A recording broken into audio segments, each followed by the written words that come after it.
So we are done with natural, whole numbers, integers.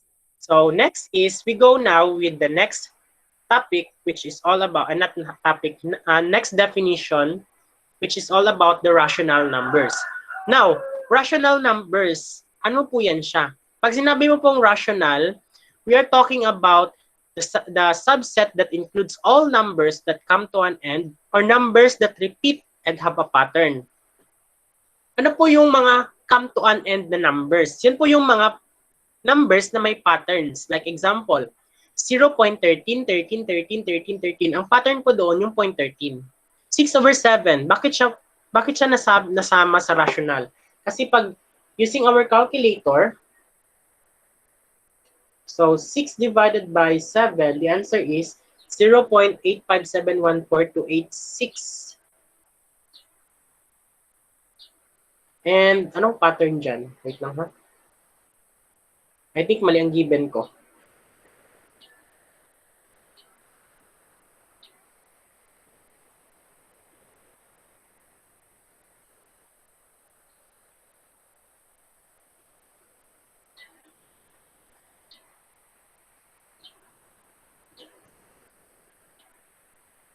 Ito yung pattern. Kindly look at 0.85714 to 85714 to 85714. Ulit-ulit lang po yan siya. So the repeating is 85714 to 85714 to 85714. Ganun po yun. Kaya siya na-belong sa rational numbers. Next, 5.34. Paano siya naging repeating? So 5.34, the repeating there is 0, 0, 0, 0, 0 ang next. So, 9. Paano siya naging rational? Because it is 9/1. Lahat po ng rational, fraction. And 9 has an invisible 1.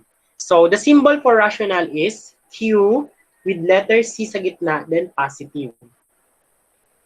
Q with letter C sa gitna, then positive. And that is a rational number. Meron namang opposite ang rational number. And that is what we call the irrational number. And that is Q negative. Okay, please copy now.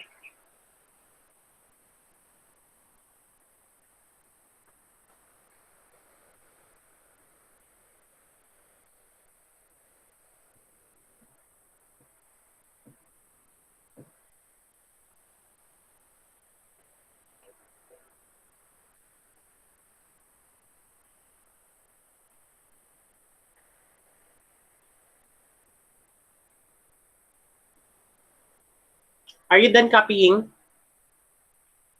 Yes. Wala pa po, sir. Okay, take your time.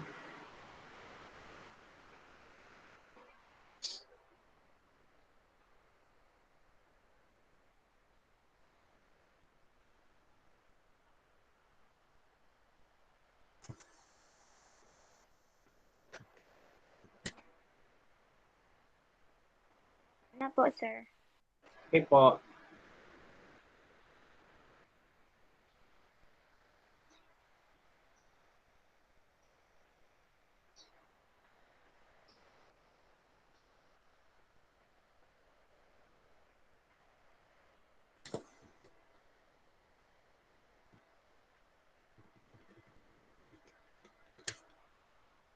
Okay, the next one is irrational number or this symbol. Q na may letters C tapos negative. Ano pong difference nila ni irrational at saka rational?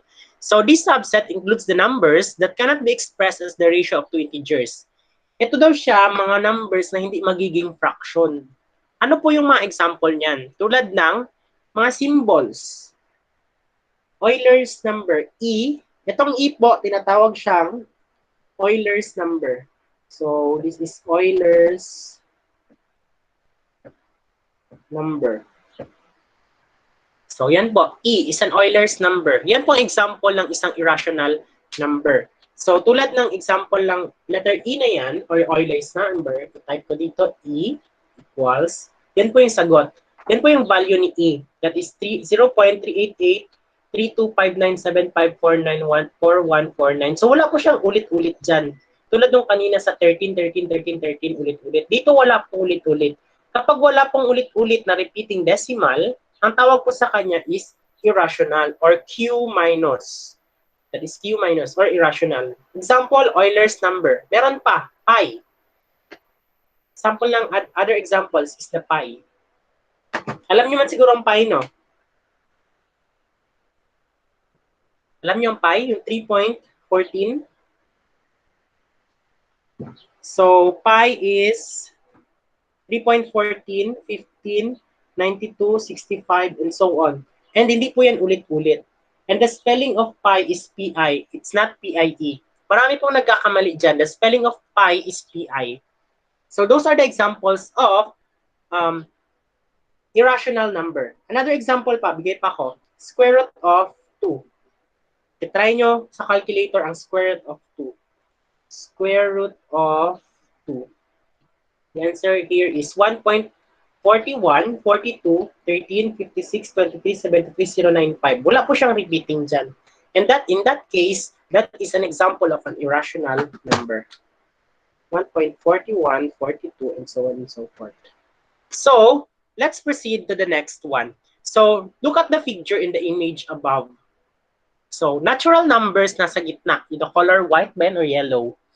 So, the color white is a natural number. So, ibig sabihin po niyan, makita niyo ba yung mouse? Ito na lang gamitin ko.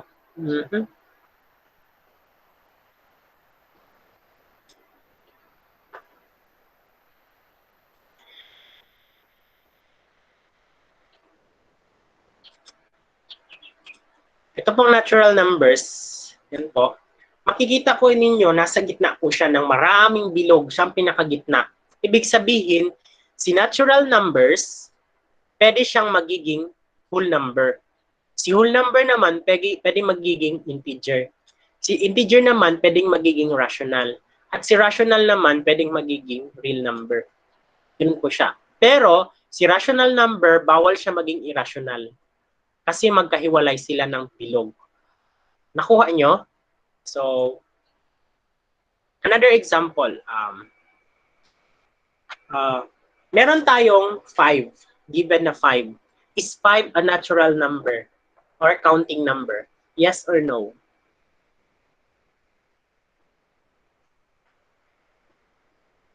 Please type on the chat box. Is 5 a natural number or counting? Nasali ba siya sa counting? Pag magbilang ka 1, 2, 3, 4, 5. Andyan ba ang 5? Yes or no?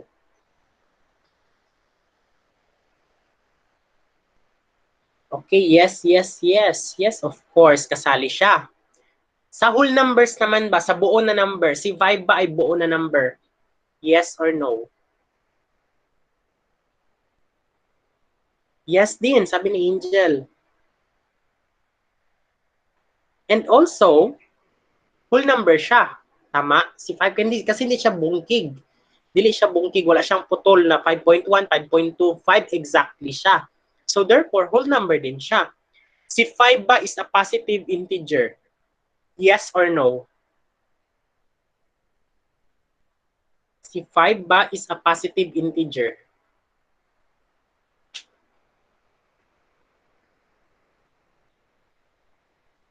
Sabi ni Matthew, no daw.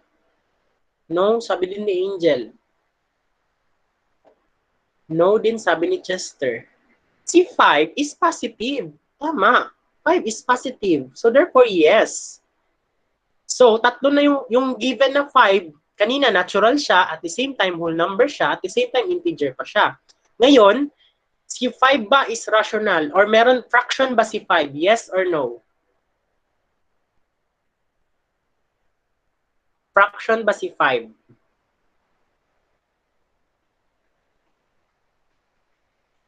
Yes or no? Yes. Fraction siya, sabi ni Arola at saka ni Antoinette at saka ni Maria. Paano siya naging fraction? Dahil meron siyang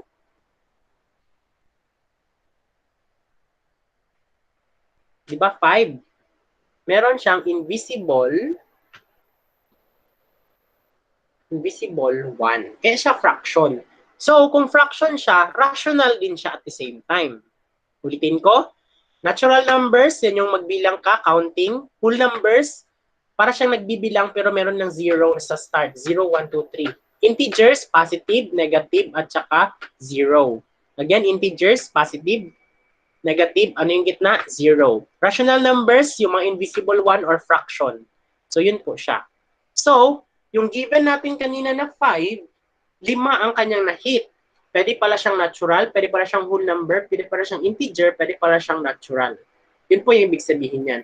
Now, kung rational siya at the same time, ibig sabihin real number din siya. Kasi po, lahat po ng real number, ay lahat po ng rational number at saka irrational number are called real numbers. Again, lahat po ng rational numbers and irrational numbers are called real numbers. So let's have an activity about that. So can you look at this example? So we have negative 3, 0, 4 over 7, square root of 64, 13. Is it a whole number? Is it an integer? Is it a rational number? Is it an irrational number? At dagdagan na natin siya ng real number. So yung bar at saka R yan po yung real number. So, checkan natin kung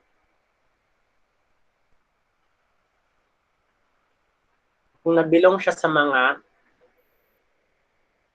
numbers na yan or subsets na yan. So, yan na po yung table natin. Sa negative 3, from the symbol pa lang niya or sign, negative, asan siya nabilong? Type on the chat box.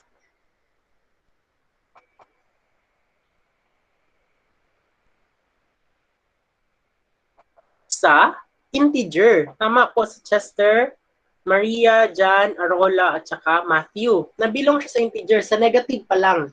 Nabilong na siya sa integer. Balikan natin yung figure. Look at the figure. Nabilong siya sa integer. So, ito po. So, ito siya.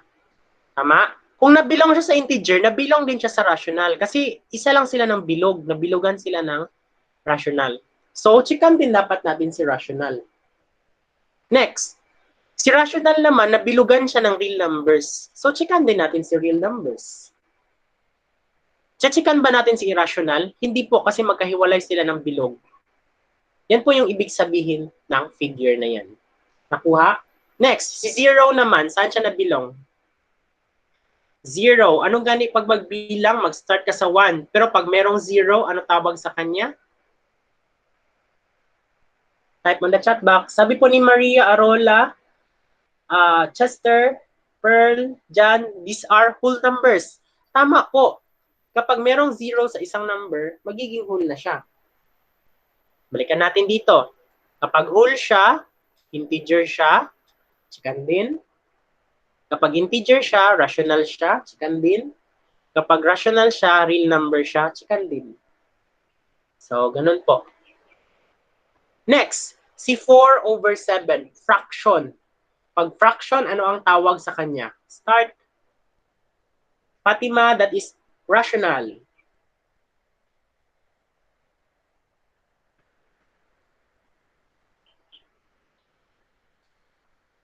Arola, rational. Angel, rational.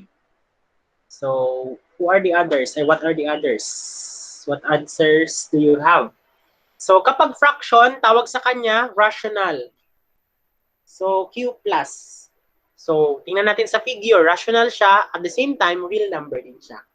So, checkan din natin si real number. Next is square root of 64. Saan dyan nabilong si square root of 64? Take note, square root of 64 is a perfect square, which is equivalent to square root of 64 is equal to what? Sabi ni John, irrational daw siya. Irrational siya kung wala siyang equivalent. Tulad dito, square root of 64, ang answer is 8. So, si 8, tingnan natin ngayon. Saan nabilong ngayon si 8? Diba, 8 times 8 is 64. So, 8 ang answer dyan. So, saan ngayon nabilong si 8? Whole, integer, blah, blah, blah. So, 8. Saan siya nabilong? Mag-start tayo sa pinakababa na figure. Hindi tayo mag-start sa taas. I mean, yung pinakaloob na circle. Saan siya nabilong? Si 8. Nabilong ba siya sa natural tulad ng pag-count? Yes, nabibilong siya sa natural. So, pag natural or counting number, hindi ko nalagay ang counting. Insert ko na lang dito. Natural number. So, kung natural number siya, nabilong siya dito. At the same time, whole number din siya. At the same time, integer din siya kasi positive siya. At the same time, rational din siya kung tingnan yung figure. So at the same time, real number din siya. Okay, ganun po. Next, si 13. Of course, si 13 is a natural number. Kasi magbilang ka 1, 2, 3, 4, 5, 6, 7, 8, 9, 10, 11, 12, 13 or counting. So nabilong siya dyan. Sa whole number naman, 0, 1, 2, 3, 4, 5, 6, 7, 8, 9, 10, 11, 12, 13. Andyan din si 13. Si integer naman, positive 1, positive 2, positive 3, positive 4, positive 10, positive 11, positive 12, positive 13. Andyan din siya. Sa rational naman, si 13 may invisible over 1. Nabilong din siya sa real number. Ganun po. Ganun po pagsagot niyan. So, I hope you understand this lesson. So, let's proceed now to lesson number 2. So, are you done copying with the diagram of subsets of real numbers? Yes. Nakopy nyo na. Itong sagot ko sa whiteboard, nakopy nyo na din? Opo. Okay, kung wala pa, kopyahin nyo na.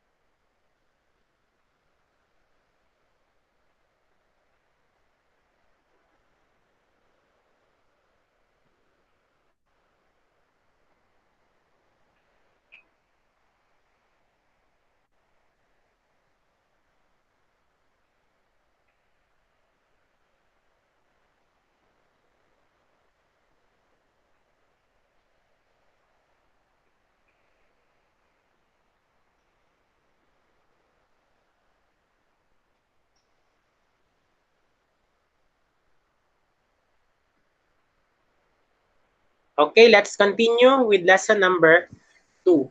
So our lesson number 2 talks about, for a while, lesson number 2 is about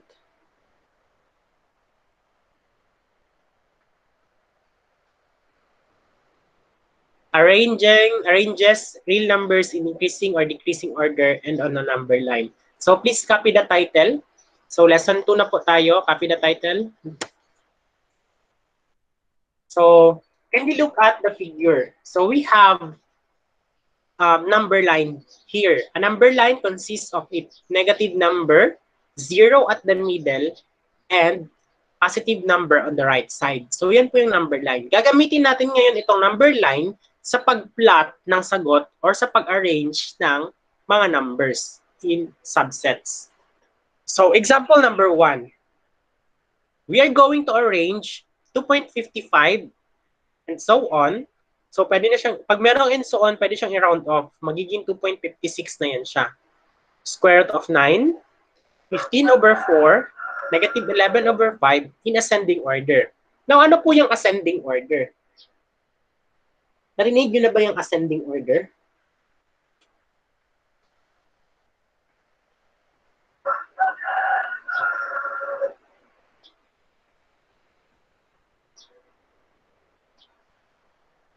So, pag sinabi mo pong ascending, yung pinakamababa papunta sa pinakamataas. Next, ang descending naman, yung pinakamataas papunta sa pinakamababa. So, ganun po ibig sabihin yan, ascending and descending order. So, since we are talking about ascending here on example number 1, i-arrange daw natin yung apat na numbers na yan, pataas. Pinakauna yung maliit, kalawa, ikatlo, hanggang sa pinakamataas. Paano mo malaman yung pinakamaliit? Of course, yung pinakamaliit, of course, are the negative numbers. So, we have the given 2.55 and so on, square root of 9, 15 over 4, and negative 11 over 5. So, i-equals muna natin sila kung ano yung value nila. So, ito po. So, 2.55. So, kapag merong dot, pwede, ibig sabihin, i-round off mo siya, 2.56 or 2.6. Square root of 9. Si square root of 9 ba perfect square? Yes or no?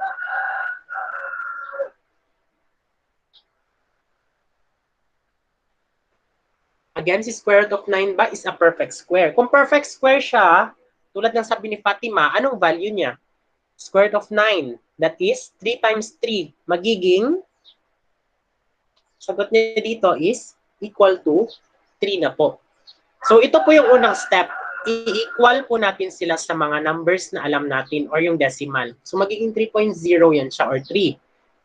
To be exact. Pwede niyo pong lagyan ng 0, pwedeng wala. Next, 15 over 4. Ibig sabihin po ng 15 over 4, 15 divided by 4. So try natin siya dito sa calculator. 15 divided by 4. That is 3.75. So, pwede niyo po din siyang imano-mano kung ayaw mag-calculator. That is 3.75. Next, negative 11 over 5. Isulat mo ng symbol na negative. 11 divided by 5 ngayon. So, 11 divided by 5. The answer is 2.2. 11 divided by 5, that is 2.2. Isulat natin siya dito. Since may negative siya, may negative din dapat sa kabila. 2.2. Ngayon, of course, yung pinakamaliit dyan, yan yung pinakamaliit. Yung negative dyan, yan yung pinakamaliit. So ngayon, paano natin siya i-arrange from smallest to highest? Mag-start tayo sa negative 2.2. And sa negative 2.2, equal siya kay 11 over 5. So yan yung unang sagot natin. So we have negative 11 over 5. Ito na yung answer, ha? Ano yung answer? Okay, next. Anong sunod sa 2.2? Pinakamababa sa positive number.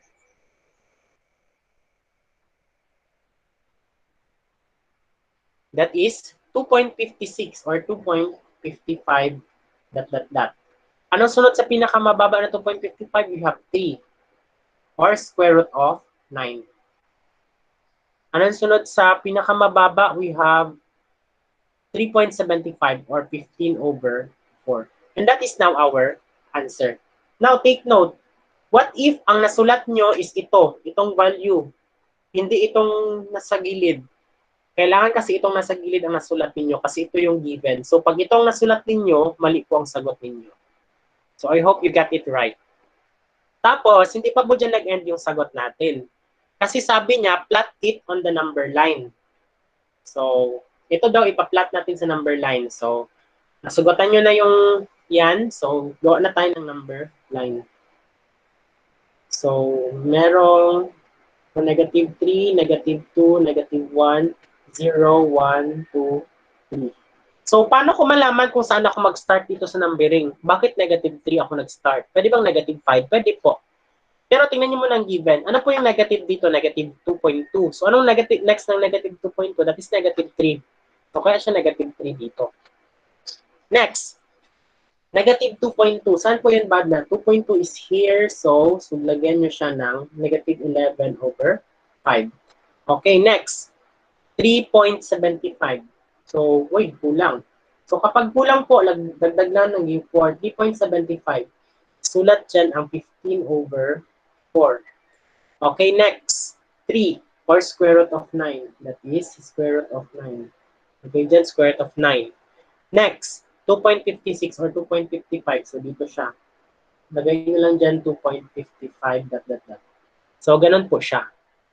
So, this is now our 2 answers. So, this is our part 1 answer. This is our part 2 answer. Okay, so this is now the answer on the screen sa PowerPoint po natin. So, you may use that one or you may use my solution. So, copy first. Para mas maganda yung number 1 na lang dyan sa screen ninyo kasi mas ma-clear po siya kaysa sa aking solution dito sa whiteboard. So, copy now.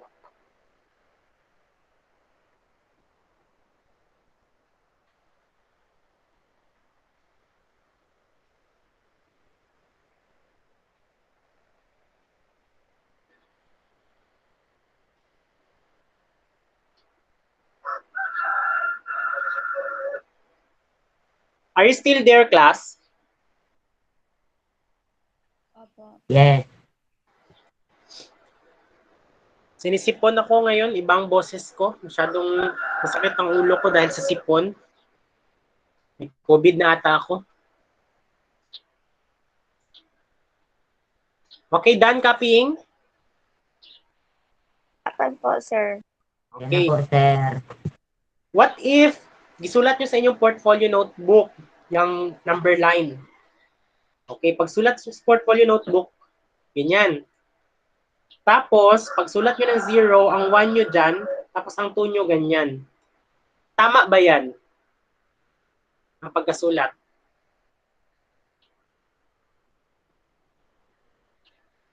What do you think? Is that correct or not?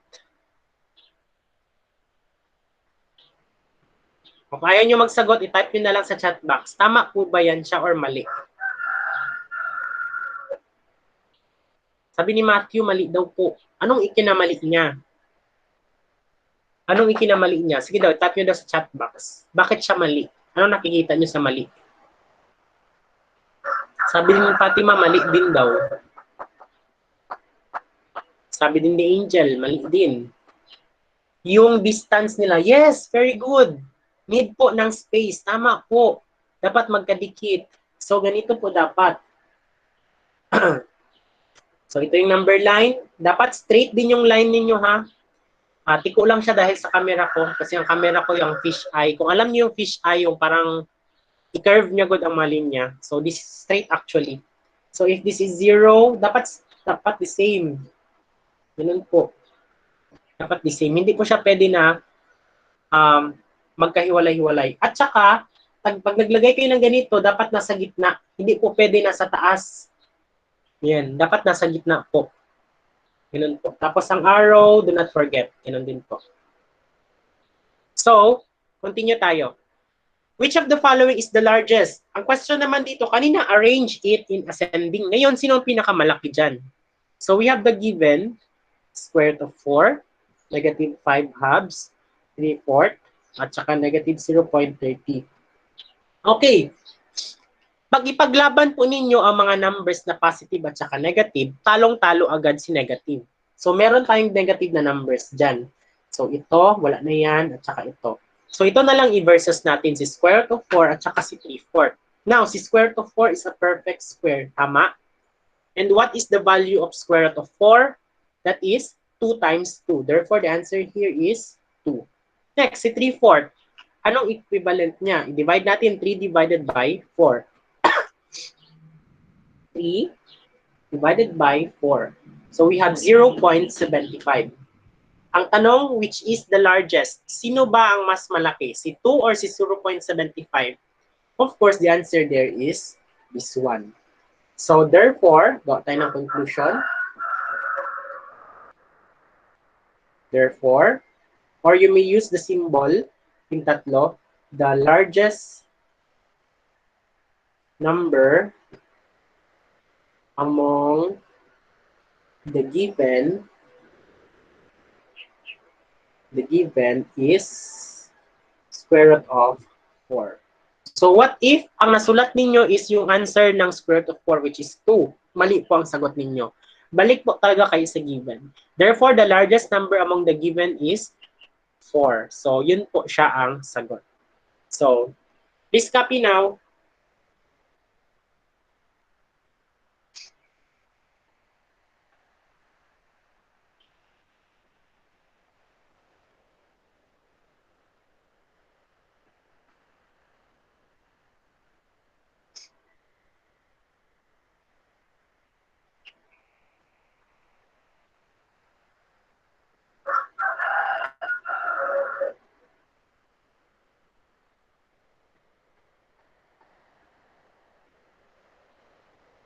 Are you done? Opo.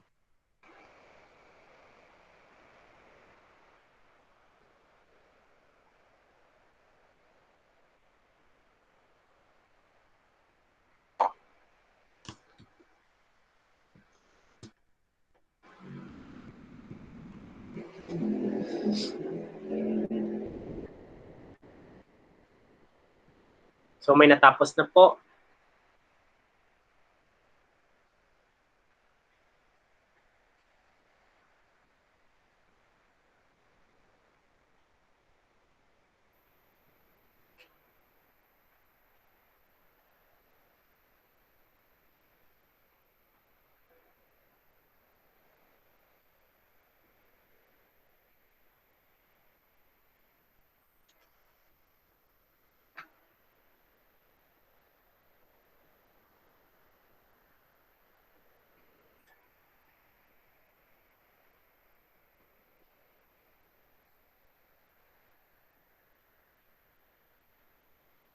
So meron po akong isi-send sa inyo. Meron po pong estudyante na hindi pa po nakakasagot. So I know na answeran nyo na ito sa inyong notebook, pero kailangan ko kasi siya sa digital format para mabilis ko siya ma-check. So meron akong isi-send na link. So yan po sa inyong chat box. Meron pa pong hindi nakasagot dyan. Yan po yung addition, subtraction, multiplication, division na integers. Please pakisagutan po. Alam ko meron na kayong sagot niyan sa inyong notebook. Kaso lang di siya na sagutan sa online. So kailangan kasi siya sagutan sa online para makita ko yung answer ninyo. So pakisagutan po. Ang iba po sa inyo naka-answer na dyan. 8 na po naka-answer. Ang the rest pa po hindi pa po nakasagot. So while they are answering that document, so another example po tayo dito sa ating presentation. So, we use, balik po tayo kanina, dito sa diagram na ito for a while. I will erase this one.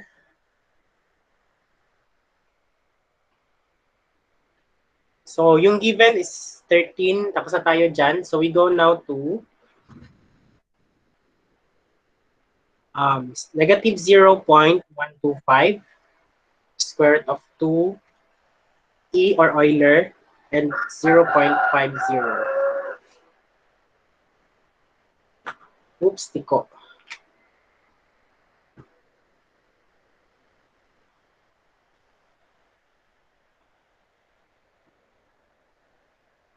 The first one is natural number. Next, whole number. Next, integer. Next, rational, then irrational, then real number.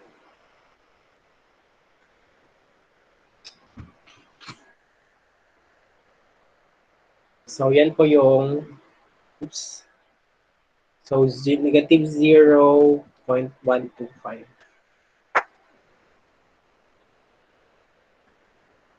Sagutan natin siya ulit dito. So, square root of 2. Asan siya nabilong? Rational, irrational, real number, integer, whole number, natural. Of course, square root of 2, hindi siya nabilong sa natural kasi hindi siya mabilang. So, nandyan yan siya sa either rational or irrational, Q plus or Q positive. So, try natin solve ang square root of 2. Square root of 2. The answer is 41, 42, 13, 56, 23, 73, 095. Ang tanong ko, meron bang nag-repeat dyan? Example 13, 13, 13, 13. Meron bang nag-repeat? Kung wala, irrational siya. In that case, wala pong nag-repeat. So, irrational siya. So, irrational, i-check natin. At the same time, kung irrational siya, real number din siya. Next, Euler number or E. Kanina, ano gani example ng Euler number? Rational, irrational, ano ba?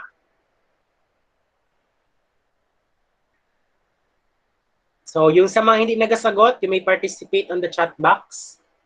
So, irrational siya, sabi po ni Fatima. Tama, irrational siya. So, kung irrational siya, at the same time, real din siya.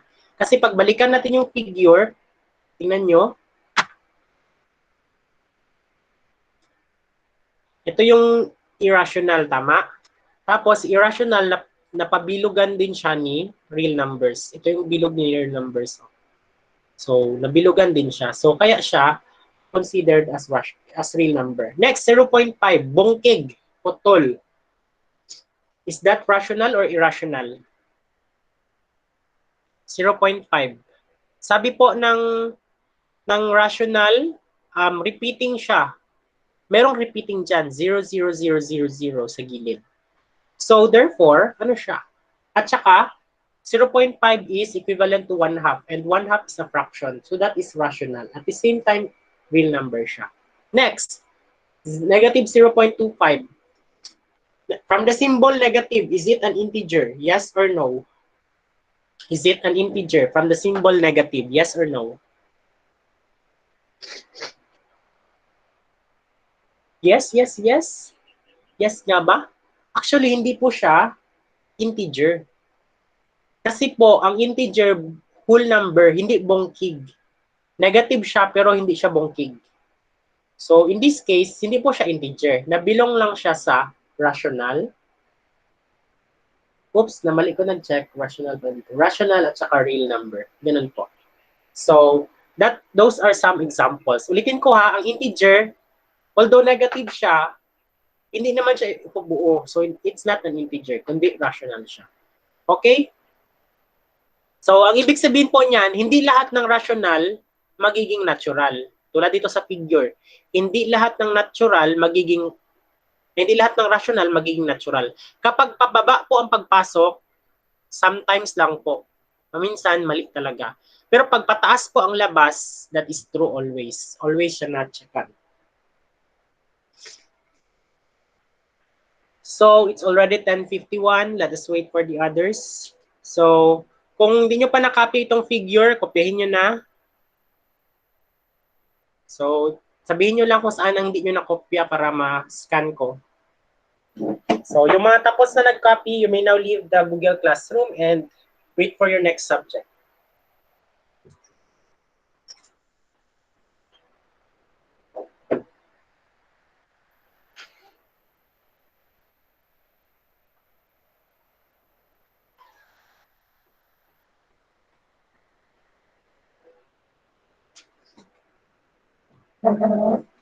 Okay po, bye everyone. Yung sa mga hindi pa tapos, bye na po. Yung sa hindi pa tapos, stay lang muna. Kopya muna. Goodbye and thank you, sir. Po.